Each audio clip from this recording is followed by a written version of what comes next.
Hello everyone, সবাইকে জানাই একটা নতুন ব্লগে অনেক অনেক স্বাগতম। তো তোমরা সবাই কেমন আছো? আশা করছি সকলে খুব ভালো আছো, আর আমিও ভালো আছি। দেখো তো, কালী পুজোর দিন এটা সকালবেলা আমরা চান ঠান করে সবাই রেডি হয়ে গেছি।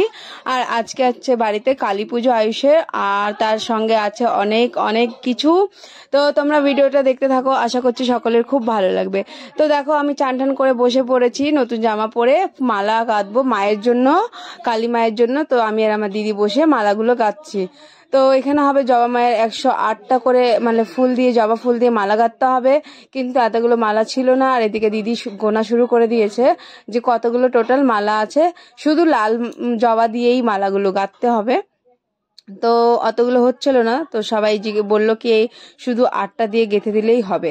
তারপর এদিকে ওইটা গাঁথা হয়ে গেছে, আর এদিকে চলে এসেছি। আয়ুষ চান করছে একা একা। দেখো, ও একা একা চান করতে পারে না, একা একা খেতেও পারে না। তো চেষ্টা করে এখন একা একা করার। তো দেখো করছে ও কিভাবে, মগটাকে নিয়ে, কিন্তু একটু জল ওর গায়ে পড়ছে না। তারপরে চান টান হয়ে গেছে আয়ুষেরও। আর এদিকে হবে দুটো, যেহেতু মূর্তি আসবে বাড়িতে, তো সেই কারণে এই দিদিটা কি করছে না, দুটো মূর্তির জন্য আসন বানাচ্ছে। বাট এখানে দুটো মায়ের জোড়া পুজো যেহেতু, তো এটা ভুল করা হয়েছিল, পরে ওটাকে ঠিক করা হয়েছে, জয়েন্ট করে দিয়েছে, আলাদা আলাদা না, একসঙ্গেই করতে হতো। আর ঠাকুরের যেহেতু নাড়ু বানানো হবে, তো এই কারণে নাড়ু হচ্ছিল। তারপরে এটা বিকেলবেলার দিকে। তো আমরা সবাই, আমি আর আমার দিদি কি করছিলাম, আলতা পরছিলাম। তো প্রথমে দিদি পরলো, তারপরে আমাকেও পরিয়ে দিল। তো যেহেতু বড়, তাও পায়ে হাত দিল, তো পাপটা আমাদেরই লাগলো, তো কিছু করার নেই। তো দিদি পরিয়ে দিচ্ছিল, আমাকে পরিয়ে দিল, দিদিকে পরিয়ে দিল। আর এদিকে স্যুট পরা ছিলাম, তো মা বললেন কি যে না, শাড়ি পরে সব পুজোর কাজ করতে হবে। তো পরে আমি শাড়িও পরে নিলাম, স্যুটটা খুলে। ওটাও আমার যেহেতু নতুনই স্যুট ছিল, আমি নিজেই বানিয়েছিলাম, আমার বান্ধবী পিস দিয়েছিল আমার বিবাহ বার্ষিকে।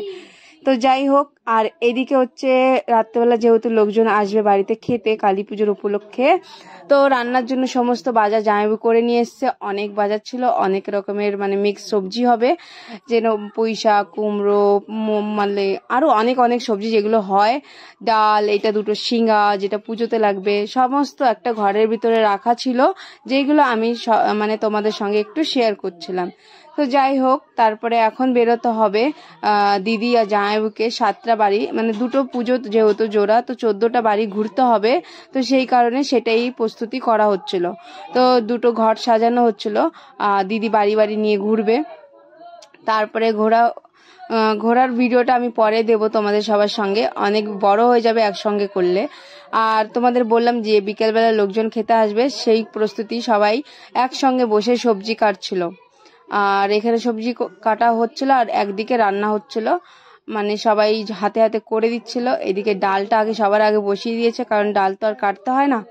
তো ডালটা ভেজে বসিয়ে দিয়েছে যাতে তাড়াতাড়ি করে হয়ে যায়। তো যাই হোক, এই হলো।